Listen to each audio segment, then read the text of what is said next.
so for today's video, ang gala nila ngayon is kabsa hamor. Minarinig ko lang siya ng asin, paminta, curry powder, majas powder. O kaya pwede nyo yung gamitin yung fish masala. Okay? And then, prinito ko na siya. Hintayin lang natin maprito lahat and then magigisa na tayo.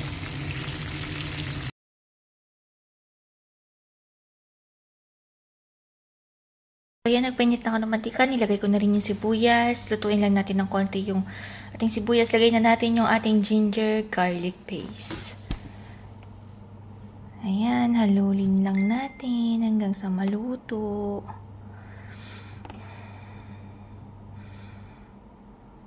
Ayan, lagay natin yung dahon ng laurel. Ayan, baharat. So, yan, mixed spices na siya na whole. So, next is yung tomato paste natin.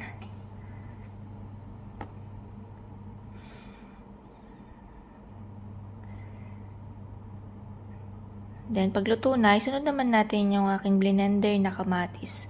Ito, pure kamatis lang to na blend ko. Wala siyang halong tubig.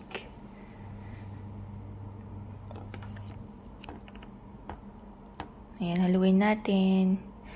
Tapos, hintayin nating maluto yung ating kamatis.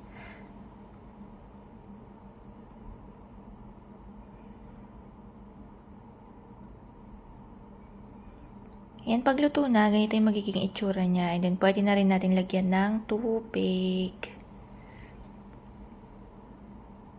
Yan natin ng Maggi. Lagyan natin ng sili. Ayan. Tapos, lagyan na rin natin ng madras and curry powder. O yung spices nila. Then, ito na yung naluto kanina na isda.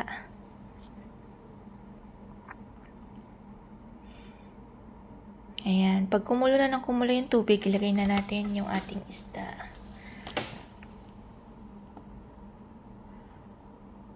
So, nilalagay natin siya para kumapit yung lasa ng isda sa sabaw.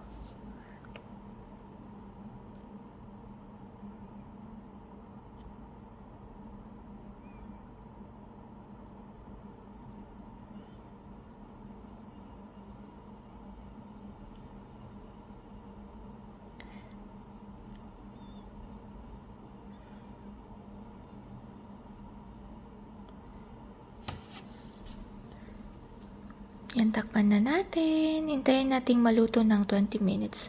So, after 20 minutes, ito na siya. Hahanguin na natin.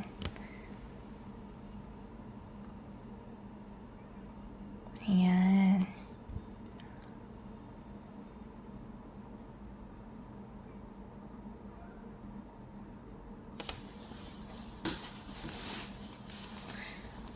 Then, sunod natin yung ating lagyan natin ng asin. Lagyan na natin yung ating hinugasan na bigas. Haluin lang natin ng konti.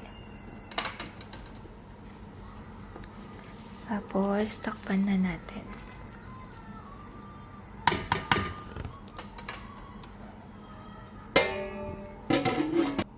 Tcharan! Ito na siya!